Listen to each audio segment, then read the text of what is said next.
Bismillahir Rahmanir Rahim. Today we begin the 18th topic of revisiting the history of the collection and transmission of the Qur'an. This 18th topic relates to an evaluation of the Isnad of the 7 canonical readings.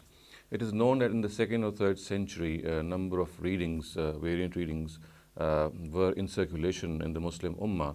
And out of these, Abu Bakr ibn Mujahid, a very famous scholar of Quranic recitals and readings, selected 7 readings and attributed each of them to some principal readers belonging to some main centers and territories of the Muslim Empire.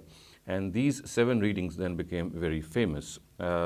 If I just enumerate the people to whom these readings are ascribed, you can see that their names are being displayed. Nafi ibn Abi Nu'aym, he is a reciter of Medina. Then we have Abdullah ibn Kasir, a reciter of Mecca. Abu Bakr Asim ibn Najud, a reciter of Kufa. He's the 3rd person. Then in the 4th place we have Abu Amara Hamza ibn Habib al-Zayyat, also from Kufa, and Ali ibn Hamza al-Kisai, also from Kufa. So we have 3 people from Kufa, 3 people representing Kufa.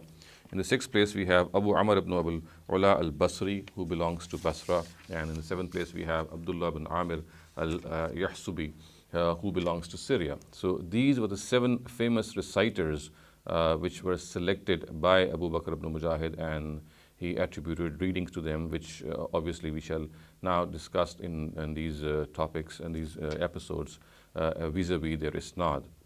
It may also be kept in mind that before Abu Bakr ibn Mujahid, other endeavors and other efforts were also made in order to select various readings from amongst a plethora of readings which were in circulation in the 2nd and 3rd centuries. Thus, we know that Ibn Jazri in his Nashr fil Qiraat al-Ashr has actually described this earlier history of this selection by various people regarding these Quranic readings which were in vogue in those times. So before Ibn Mujahid, we have Abu Ubaid Qasim ibn Salam. He actually selected 25 readings. Then we have Ahmad ibn Jubair al-Kufi. He selected 5 in his book on the Qiraat. Then we have Qazi Ismail ibn Ishaq al-Maliki. He compiled 20 of them. And then Abu Ja'far al-Tabri. All of these people are in chronological order. Abu Ja'far al-Tabri being the last of these. And he recorded over 20 readings. And then it was after them that Abu Bakr ibn Mujahid actually selected 7, and they became so famous that they were almost regarded to be the 7 canonical readings.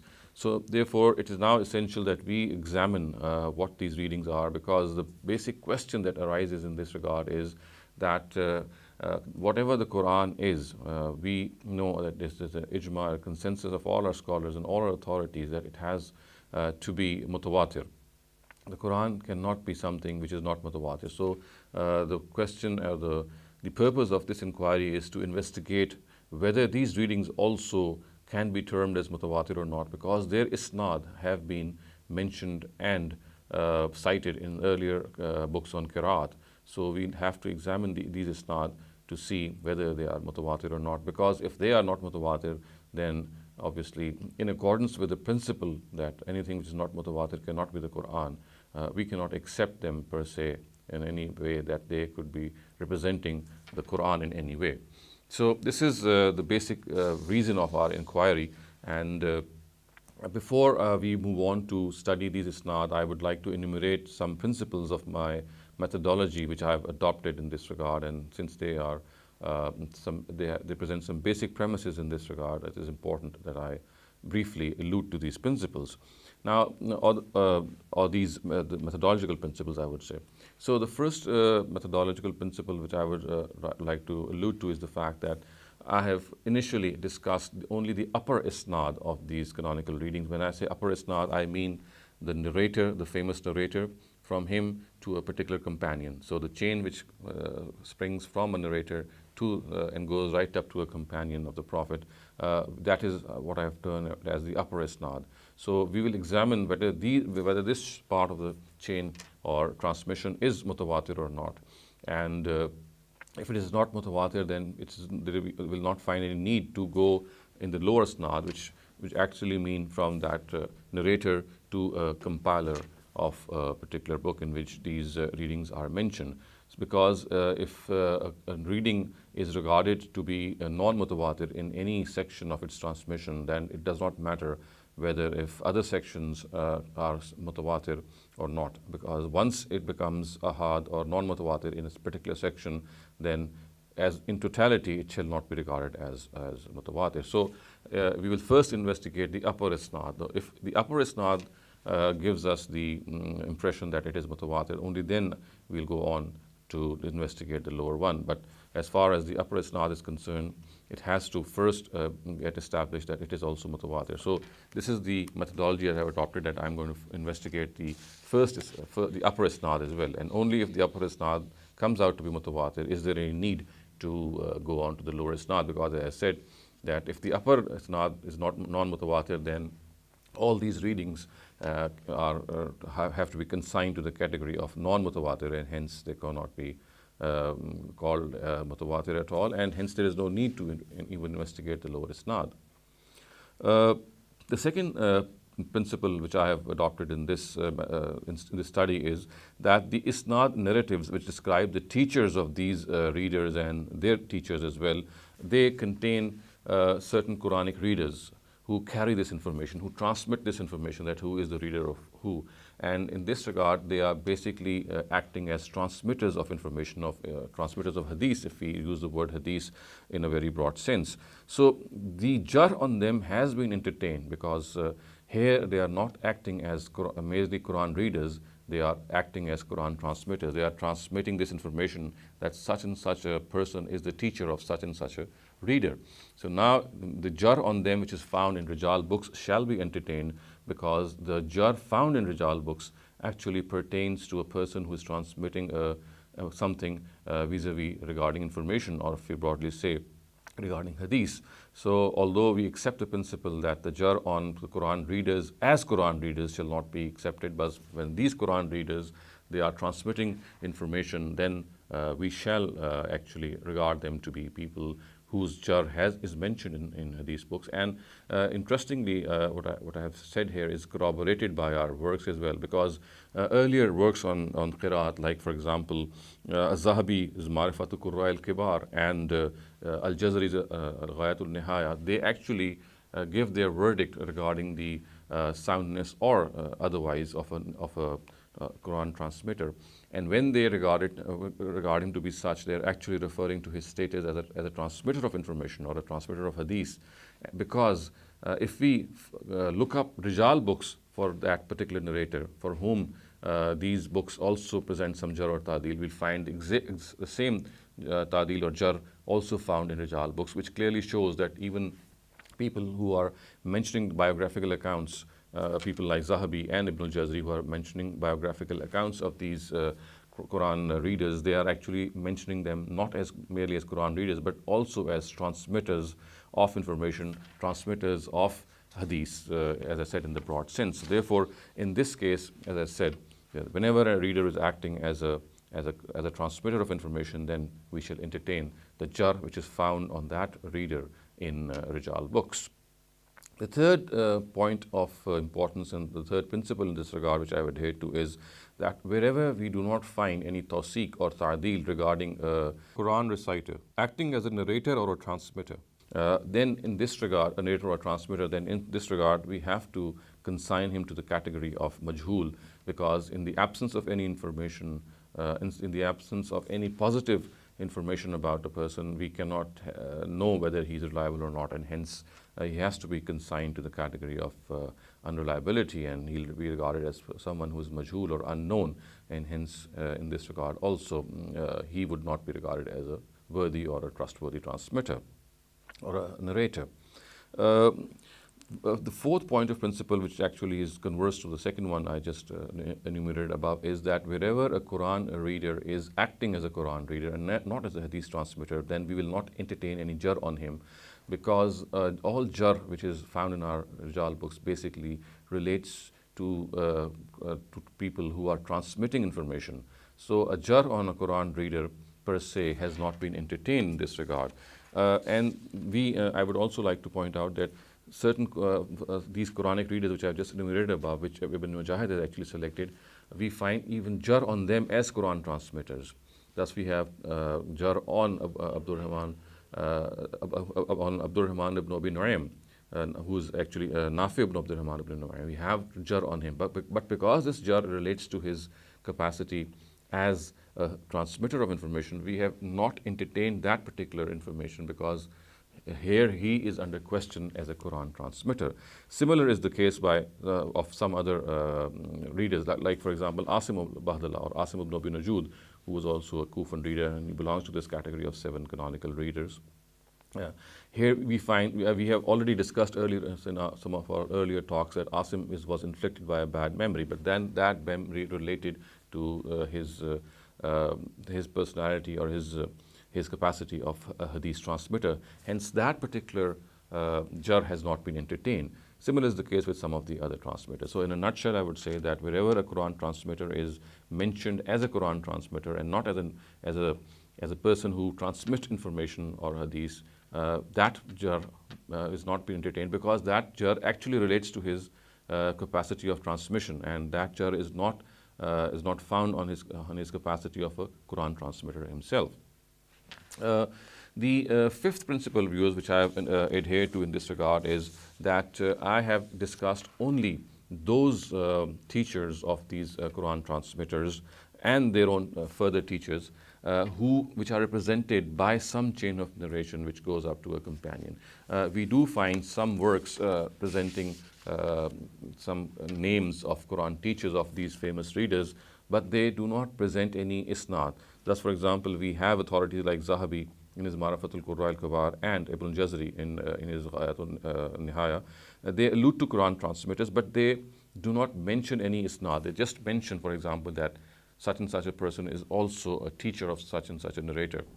But this information, although has been cited for academic interest, but it cannot be used to decipher whether they really exist or not, because in the absence of any chain of narration of a teacher, of a reader, we cannot rely on that particular information. Hence, only that information regarding a teacher has been entertained by me, which shows or exhibits unbroken isnad all the way up to a companion. So this is as far as the principles I'd like to enumerate before you is concerned, and I would say that on the basis of these 5 principles, I'll now conduct and present before you my research on the isnad of these 7 famous reciters. And the sequence, viewers, that I'm going to adopt in this regard is that I'm going to discuss each of these 7 narrators the way Abu Bakr ibn Mujahid has cited them in sequence in his own book, his Kitab al-Sarba. We know that Abu Bakr ibn Mujahid's selection actually of these 7 readers is mentioned and cited in his famous Kitab al-Sarba, and that is the same sequence shall be adopted by us and by me in this discussion and this evaluation. The first person or the first reader who has been mentioned by Abu Bakr ibn Mujahid, we shall now take up, and we shall now take that person up, and he is Nafi ibn Abdurrahman ibn Abi Nu'aym. He died in 169 Hijrah, and let me just give you a very brief recap on his biographical information. Bukhari mentions him as a Qari of Medina. Ibn Khayyat records on the authority of Al-Asma'i that he was originally from Asbahan. Azabi records on the authority of Al-Huzali that Nafi started teaching his reading to people in 95 Hijrah. So you can see the proximity of his period with the period of the earliest companions. His reading was taken to Africa by Abu Abdullah Muhammad ibn Khairun in the beginning of the 4th century. Ghazi ibn Qais studied his reading with him, and then he took his reading to Spain. And this has been mentioned by in Ad-Dibaj al-Muzhab fi Ma'rifat al-Ayan al-Muzhab. So we know that he had students who studied with him, as was the case previously. We saw Abu Abdullah Muhammad ibn Khairun, and he was the person who actually took his reading to North Africa, or to the northern part of Africa, and this has been mentioned by Zahabi in his Tarikh al-Islam. But as far as Ghazi ibn Qais's information is concerned, this has been mentioned by Ibrahim ibn Ali ibn Muhammad ibn Farhun al-Maliki. in his Ad-Dibaj. Another thing which needs to be also gauged is the fact that Imam Malik is reported to have learnt the Quran from him by reading it out to him. And the words are أَخَذَ الْقِرَاءَ عَرْضًا عَنْ Nafi. So he actually learnt the Qiraat of Nafi by presenting it before Nafi. And as such, Imam Malik regards himself to be a student of Imam Nafi in the matters of recitals and reading the Quran. And this has been famously alluded to by Ibn Khalikan in his Al-Wafiyat al-Ayan. Viewers, now with this broad introduction or very brief introduction regarding Nafi's background and his information, I'm now going to take up his teachers which are mentioned. And before I actually do so, I would also like to present some broad information which has been cited by various Qiraat books. Now, Nafi has said that he learned the Quran from 70 tabi'un. He says that he does not name them, he just says that he learned the Quran from 70 tabi'un. And this particular narrative, viewers, has been cited by Abu Bakr ibn Mujahid in his Kitab al-Saba. And as you can see that its text is being displayed before you. The words are قال أبو بكر فقلت له الزبيدي فقال الزبيدي قال حدثنا أبو قرة. So actually the basic person who is reporting this from Nafi is Abu Qurra. And Abu Qurra says سمعت نافعا يقول قرأت على 70 من التابعين. Abu Qurra heard Nafi saying that I read out the Quran to 70 tabi'un. And we know tabi'un are the people who were actually the next generation to the Sahaba or the companions, also called followers or successors. So this is how this has been presented. Besides Abu Bakr ibn Mujahid, we find Adani also mentioning or alluding to this particular report of Nafi, telling us that he had actually 70 teachers, or he learned the Quran from 70 tabi'un. Now, I would like to also examine this report in the light of historical criticism. The first critique that comes to my mind regarding this report is that out of Nafi's many students, only a Yemenite student who is Abu Qurra, and Abu Qurra is actually Musa ibn Tariq. Abu Qurra is the kunya of Musa ibn Tariq. He reports this narrative from him. Hafiz Mizzi has actually enlisted over 20 of his students. So Nafi had over 20 students, and we just find a single student, and he too is a Yemenite, Abu Qurra, Musa ibn Tariq, narrating it to him. So this is something of a alarm that brings in my mind at how come that this information was just transmitted by just one of his students. Furthermore, viewers, this narrative in itself is also suspect. Though authorities generally regard Abu Qurra to be reliable, Abu Qurra, who is the person who is actually reporting this narrative from Nafi, although authorities regard him to be reliable, some of the jar that is recorded on him is that Abu Hatim's opinion about him is this: yuktabu hadithuhu wa la yuhtajju bihi. Ibn Hajar records the comment about him that he is sika yughribu. Similarly, another person who figures in the chain of narration of this narrative, and you can see that this chain of narration is being displayed before you and indicated by an arrow, the person of Abu Huma Muhammad ibn Yusuf. Now, Ibn Hibban records Rubbama akhta wa aghraba. This is about Abu Huma Muhammad ibn Yusuf. Ibn Hajar records the following words of Ibn al-Qattan about him: I am not aware of him.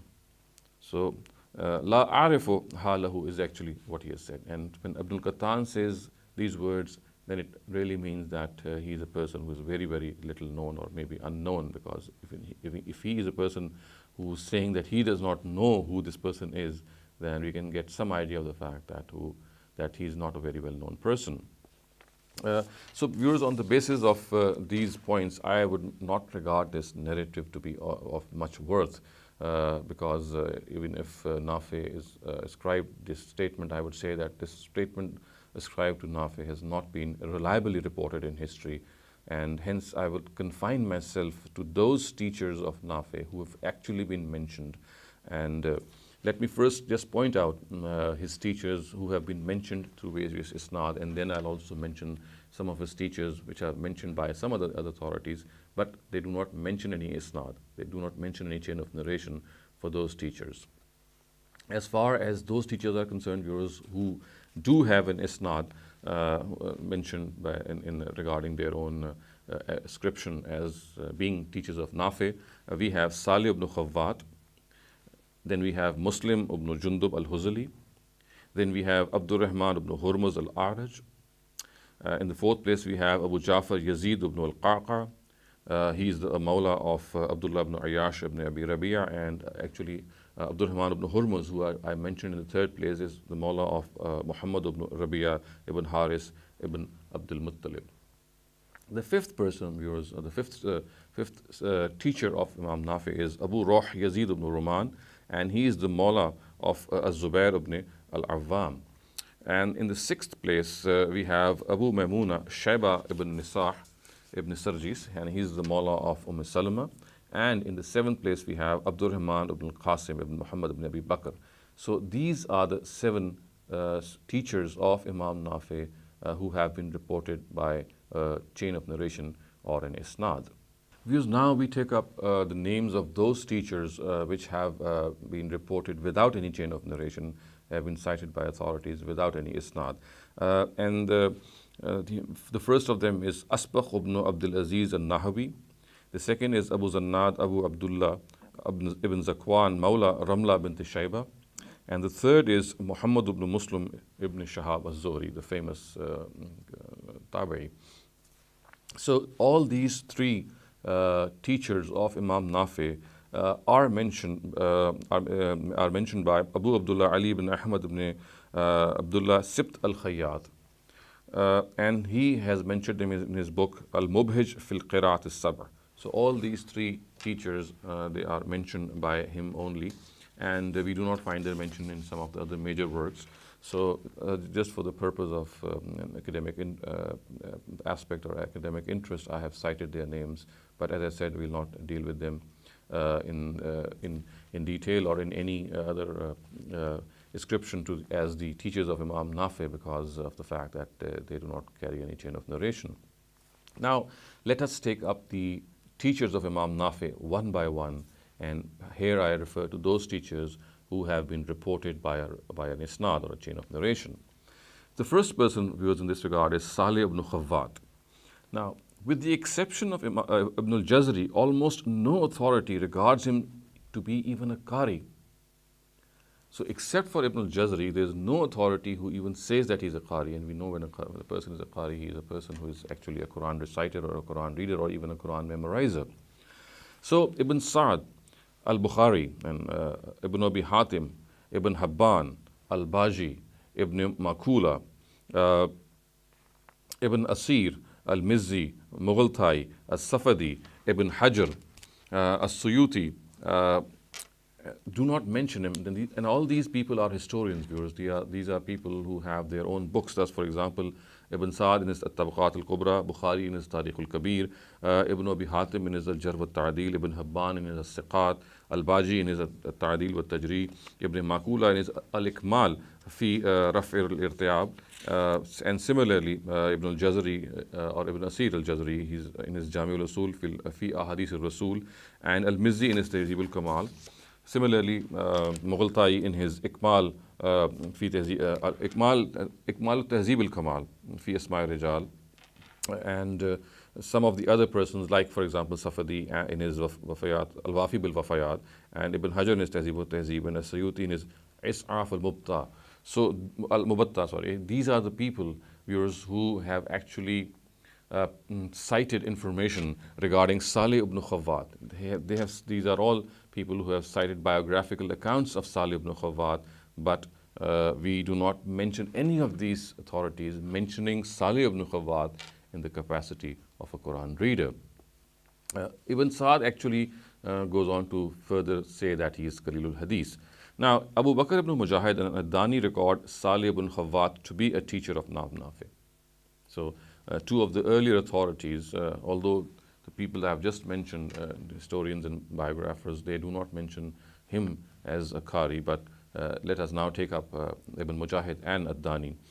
Both of them mention him to be a teacher of Nafi, but it is quite strange that Zahabi does not even mention him as an independent entry in his encyclopedic work on this subject. And when I refer to this, I actually refer to his famous book, Ma'rifat Qurra al-Kibar. So So what has happened here is that Saleh ibn Khawwat is not even mentioned in Zahabi's Ma'rifatul Qurra al-Kibar as an independent entry.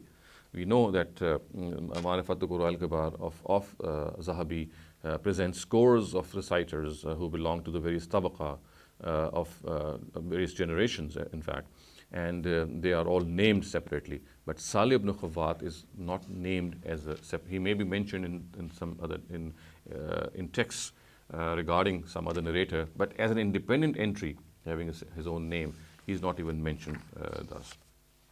Ibn Jazari mentions Nafi to have recited out to Saleh ibn Khawwat, and that Saleh acquired his Quranic reading from Abu Huraira. So that's the further information that we get from Ghayatul Nihaya, another very famous and a very primary work on the biographical accounts of the Qur'an. So Ibn al-Jazari is in Ghayatul Nihaya says that Nafi did read out the Qur'an, recited the Qur'an to Saleh ibn Khawwat, and that Saleh himself acquired the Qur'an from Abu Huraira. So now I'm going to read out a narrative which has actually Ibn Mujahid has recorded. And he says, قال سمعت أبا القاسم واصا يقول أخبرني يوسف بن عمر أن نافعا قرأ على صالح بن خوات أخبره بذلك عبد الملك بن مسلمة. So Abu al-Qasim Wasan says that Yusuf ibn Amr informed him that Nafi read out the Qur'an to Salih ibn Khawwat. So this is in an isnad-based ascription of Nafi to his teacher Salih ibn Khawwat. And Yusuf was informed of this by Abdul Malik ibn Muslimah. That's the last part of this narrative. Now, viewers, as you can see that its chain of narration is being displayed before you. The jar on Abdul Malik ibn Maslama, who's the informant of Yusuf as recorded by Az-Zahabi in his Mizan al-I'tidal, is that Ibn Yunus regards him to be Munkarul Hadith. Ibn Hibban says that he narrates a lot of manaqib from the people of Medina. Ibn Abi Hatim, and Ibn Abi Hatim is Al-Jar wa Ta'dil, records the opinion of Abu Hatim or his father about him as Katabtu anhu wa huwa muztaribul hadith laysa biqawi. So that is what he says, that although he has written from him, but he has discrepancies in his reports and he does not have a sound memory. He also records, and Ibn Abi Hatim also records the opinion of Abu Zur'a about him as laysa bil qawi huwa munkarul hadith. So that's another important information that Abu Zur'a has added in this regard. Moreover, who or what is the source of Abdul Malik ibn Maslama is not known. So when even the source of Muhammad ibn Malik ibn Maslama is not known, therefore we can clearly see the issue of an inqita here. This question, viewers, actually arises because Yusuf ibn Amr ibn Yasar al-Azraq is actually a student of Nafi's student Warsh. So you can see clearly the presence of this inqita. Now, viewers, furthermore, no information is available on Al-Husayn ibn Ali as-Sadafi. As you can see that his name is also being displayed. So it can thus be concluded that Saleh ibn Khawwat cannot be reliably regarded to be a teacher of Imam Nafi. And we have also no isnad-based content which tells us who the teacher of Saleh ibn Khawwat was. Because obviously Saleh ibn Khawwat would have been a person who had acquired reading of the Quran from some other authority who was his superior or his senior. So we have no isnad-based content. The only isnad-based content we have regarding Saleh ibn Khawwat himself being the teacher of Nafi, and that too is not reliable. However, as far as Saleh is concerned, we do not know who his teachers are and who the teachers of his teacher are. So therefore, this is another problem that we have to face, and in all totality and in all honesty, we can clearly see the nature of unreliability of the fact whether Saleh is the teacher of Nafi or not, and then who is the teacher of Saleh himself. We do not have any isnad. Just have a report saying that Abu Huraira was his teacher, but there is no isnad involved in this. Next, viewers, we move on to the second teacher of Imam Nafi, and he is Muslim ibn Jundab al-Huzali. So sources describe him to be a qazi and a sermonizer of Medina. And when I say these sources, I, for example, refer to Imam Bukhari's Tarikh al-Kabir and Ibn Hibban's As-Siqat. So they describe him to be a qazi and a sermonizer of Medina. Now, in the following narratives, he is mentioned as a teacher of Imam Nafi. Now, I'm going to just cite these narratives. The first of these narratives, viewers, is cited by Abu Zura al-Dimashqi in his Tarikh, the famous Tarikh of Abu Zura. So you can see that its text is being cited before you. It says, حدثنا إسحاق المسيسي حدثنا إسحاق المسيبي أنه سمع النافع بن أبي نعيم يقول أخذت القراءة عن أبي جعفر القاري وعبد الرحمن العارج والشيبة بن. The words actually are nusalli, and we can clearly see that this has to be a tasheef. It has to be Shayba ibn Nasah wa Muslim ibn Jundab. So these are the people who Nafi himself names as his teacher. And he says that, actually it says that Ishaq al-Musayyibi heard Nafi say, I acquired my reading from Abu Ja'far Yazid ibn Qaqa al-Qari, that's his full name, Abdur Rahman al-Arij, and Shayba al-Nusalli, which as I said is actually Shayba al-Nasa. And the last person that he names is Muslim ibn Jundab, and that is the person, viewers, that we are just going to discuss. So as far as this particular isnad is concerned, viewers, it is perfectly okay, and therefore we do not have any problem with it. The second of these, viewers, now I'm going to cite, and this has been actually reported by Ad-Dani in his Jami al-Bayan fil Qira'at al-Sab'a al-Mashhura. And this particular report, viewers, I'm going to cite is, it says that an Ishaq al-Nafi qal وَسَمِعْتُ نَافِعًا يَقُول أَدْرَكْتُ أَئِمَّةَ بِالْمَدِينَةِ يُقْتَدَى بِهِمْ مِنْهُمْ عبد الرحمن ibn Hurmuz al-Araj ويزيد ibn Ruman وشيبة ibn Nasa وأبو جعفر ibn Yazid ibn al-Qaqa ومسلم ibn Jundab وأناسا لم يكتبهم إسحاق. قال نافع فنظرت إلى ما اجتمع عليه اثنان منهم أخذت به وما شذ فيه واحدا تركته حتى ألفت هذه القراءة في هذه الحروف التي اجتمعوا عليها. So Ishaq ibn Muhammad said that he heard Nafi say, I found in Medina religious leaders who were followed by the masses. Among them were, now he is naming those people. Among them were Abdur Rahman ibn Hurmuz al-Ahraj, Yazid ibn Ruman, Shayba ibn Nisah, Abu Ja'far Yazid ibn al-Qaqa, Muslim ibn Jundab. And the narrator added that there were other people as well among them whom Ishaq he did not name. So he actually just named the people who have been actually cited here, but there are some of the others that he did not name. Or he did not write down actually. So Nafi said, and he continues what he says. He says that I observed what at least two of them agreed upon and acquired it and left out all that which only one of them was the source until I synthesized this reading in these words on which people are now gathered. So Nafi has just plainly said that he met various people, and any reading on which two people were agreed upon, he would take up that reading, he would take up that particular qiraat, and he would leave out a qiraat which was just being read by a single person. And this is, he says that I synthesized this qiraat.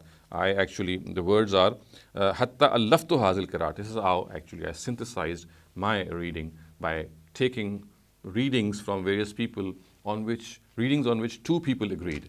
And if any one person was the person who was representing a reading, he would not take that. So any reading which was in which two people were unanimous, he would just take up that reading, and he then synthesized the whole readings of the Qur'an simply by gathering what his teachers had said.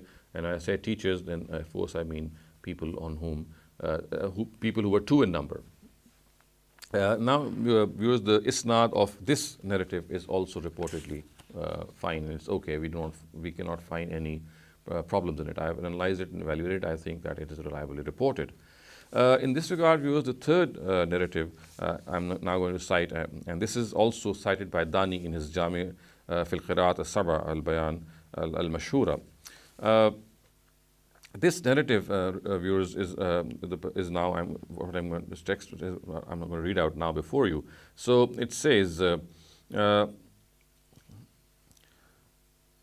حدثنا عبد الرحمن بن داود بن أبي تيبة قال قرأت على أبي وأخبرني أنه قرأ على ورش وأخبرني أنه قرأ على نافع قال وأخبرني أنه قرأ على خمسة وأخبرني الخمسة, and خمسة of course here have not been named, the five have not been named. وأخبرني خمسة أنهم قرأوا على عبد الله بن عياش بن أبي ربيعة وأخبرهم عبد الله بن عياش بن أبي ربيعة أنه قرأ على أبي بن كعب وأخبرني أنه قرأ على رسول الله قال وقرأ النبي عليه. Verse said, Nafi informed me that he read out the Quran to five. Nafi said, the five informed me that they read out to Abdullah ibn Ayyash ibn Abi Rabi'a and Abdullah ibn Ayyash ibn Rabi'a and Abdullah ibn Ayyash ibn Abi Rabi'a informed them that he read out to Ubay. Abdullah ibn Ayyash ibn Rabi'a said, Ubay informed me that he read out to the Messenger of God, and then it is said, وَقَرَى النَّبِي عَلَيَّ, that the Prophet also read out to me. Now, viewers, this narrative is ambiguous in the sense that it does not mention the names of the five teachers of Nafi. It does not even mention them. As you can see, I already pointed this out while I was reading the narrative. It says, وَأَخْبَرَنِي الْخَمْسَةِ أَنَّهُمْ قَرَعُوا عَلَى عَبْدِ اللَّهِ ibn Ayyash. Who are these khamsa? Who are these five people? They are not named. So, besides this problem, I would also like to point out some of the other issues in this narrative. First of all, viewers, no tawseeq is available on Umar ibn Muhammad ibn Iraq and Muhammad ibn al-Hasan ibn Umar. As you can see that their names are being displayed and indicated by an arrow. Abu al-Qusam Abdul Rahman ibn Dawud ibn Abi Tayba and Dawud ibn Abi Tayba. So these are the people on which we do not have any tawseeq. According to Ibn al-Jazari, while a group regards Abu Muhammad al-Hasan ibn Rushayk, again this being indicated before you, to be reliable, Al-Hafiz Abdul Ghani ibn Sayyid regards him to be on the weaker side. So although he is a person who is regarded to be reliable by one authority, another authority says that he is on the weaker side, and actually his words are layyanahu. So it is evident from the above details that we cannot rely on this narrative. We cannot rely, although the first two narratives I cited, they are reliable, but this third narrative, viewers, because of this information, is not reliable. Let me now move on to the fourth narrative, viewers, which is recited in this regard. And the fourth narrative actually has five different tahweels. It has five different sections in which it has been reported.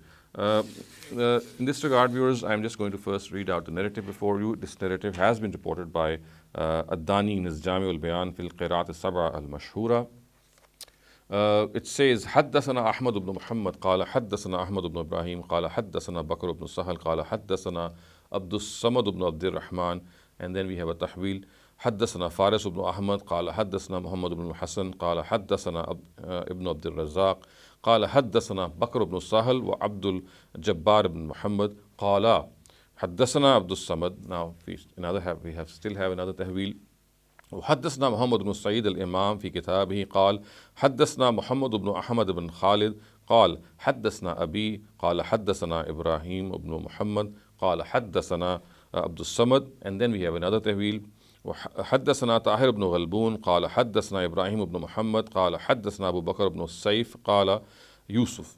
And we have still another tahweel which says وحدثنا فارس بن أحمد قال حدثنا عمر بن محمد الإمام قال حدثنا أحمد بن زكريا قال حدثنا عبيد بن محمد قال حدثنا داود بن أبي تيبة قالوا. Now these are the people who are now reporting it in a unanimous way. قالوا حدثنا عثمان بن سعيد ورش النافع ورجال النافع عبد الرحمن بن العارج وأبو جعفر القاري وشيبة بن النساء ومسلم بن جندب ويزيد بن رومان وعبد الرحمن بن القاسم وهو عبد الرحمن بن القاسم بن محمد بن أبي بكر الصديق وقد تعبه على ذكره في رجال النافع أحمد بن جبير عن إسحاق المسيبي. So viewers, I'm just going to summarize the translation. I'm not going to read out the Isnad in the translation because you can see the Isnad once I read out this translation being displayed before you in the form of a chart. So, Warsh reported from Nafi and the Rijal.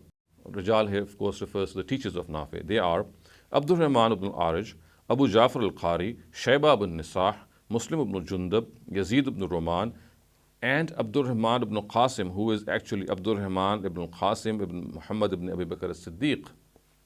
Warsh also mentioned Abdul Rahman ibn Qasim ibn Muhammad ibn Abi Bakr as-Siddiq among the teachers of Nafi in another chain of narration, in which Ahmad ibn Jubair reports from Ishaq al-Musayyibi. So this is information which we need to first just stick in our minds, and I'm now going to analyze this whole narrative before you, and you can see that it is being displayed before you in the form of a chart. And this schematic illustration of this chart, viewers, you can see that it has 5 sections, and I'm afraid this narrative is weak in all its 5 sections. And I'm now just going to take them up one by one. So in the first section, viewers, no tawseeq is available on Ahmad ibn Muhammad ibn Ibrahim ibn Muhammad, and hence I would regard him to be majhul. Now it may be noted that Az-Zahabi and Ibn al-Jazari mention him. Bikr ibn Sahal is zaif in the opinion of An-Nasai. So you can see that Bikr ibn Sahal, who has been, actually there is a difference here. He's either Bakr ibn Sahal, and some other sources says we Bikr ibn Sahal. But whoever he is, whether Bikr or Bakr, he is a person who in the opinion of An-Nasai is zaif. So this is as far as the first section is concerned, which is the leftmost section. In the second section, viewers, no tawseeq is available on Abdul Jabbar ibn Muhammad al-Muallim. Hence, he is majhul. Again, it is the same barometer that I have adopted. It may be noted that Ibn al-Jazari does mention him. I have not been able to find any other biographical source that mentions his biographical details. So the only person who mentions him is Ibn al-Jazari in his Ghayat al-Nihaya fi Tabaqat al-Qurra. Similarly, viewers, no tawseeq is available on Abu Tahir Muhammad ibn Hassan ibn Ali ibn Tahir. Now he is a person, you can see he is being displayed he has been indicated in the second section. So therefore, viewers, I will also regard him. I will tend to regard him to be majhul as well. It may be noted that Ibn al-Jazari and As-Suyuti mention him, but I have not been able to find any biographical information about him in any other source.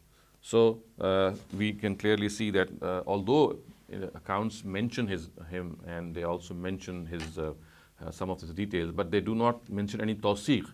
They do not mention any tawseeq on him, and hence we cannot regard him to be a person of this category. Now, viewers, we come to the third section. You can see that the third section is also being displayed before you.